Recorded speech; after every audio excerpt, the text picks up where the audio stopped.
వసతులుండాలి. అవి అనుభవించడానికి అర్హతలుండాలి. నా మనవడు ఏనుగు అంబారి ఎక్కితే వీడికి దాన్ని నడిపే మావటి పని దక్కుతుంది. నా మనవడు పల్లెకి ఎక్కితే దాన్ని మోసే బోయల పని దక్కుతుంది. వాడు దర్జా వెలగబెడితే వీడు వంగొంగి దండాలు పెట్టాల్సి వస్తుంది. దండాలు.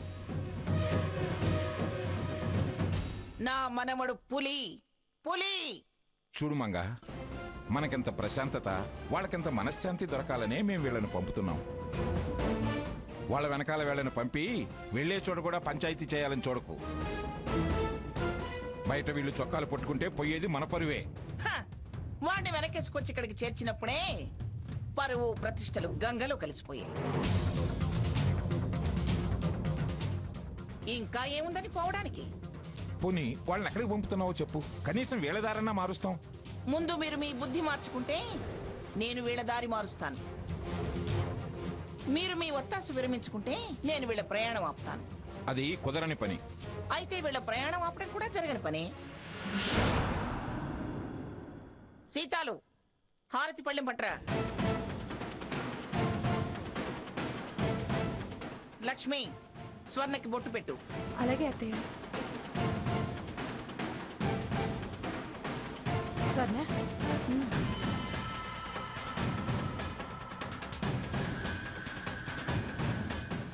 సాకేత్, కన్న తల్లి ఆశీర్వాదం తీసుకోండి. ఏరా, నువ్వు అక్కడే నించున్నావేమిటి? వీణ్ణి కొడుకు కాదా? వచ్చి లక్ష్మి పక్కన నించో.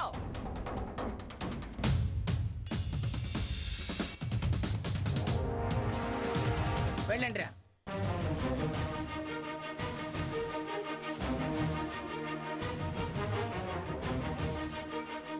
సంతోషంగా వెళ్ళిరండి.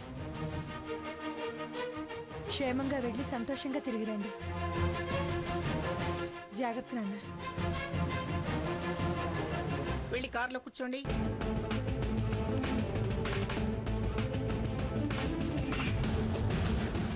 సీతాలు, కారుకి హారతి ఇవ్వవే. ఆనంద్, కొబ్బరికాయ కొట్టు.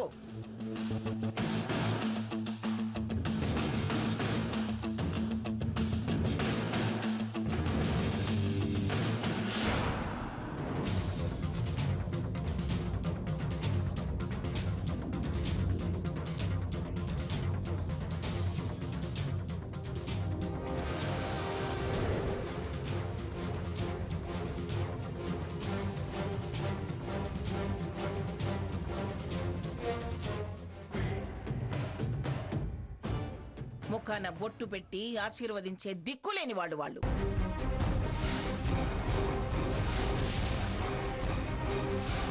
ఒంటరి మగాడిగా వాళ్ళనే ఉద్ధరిస్తారు.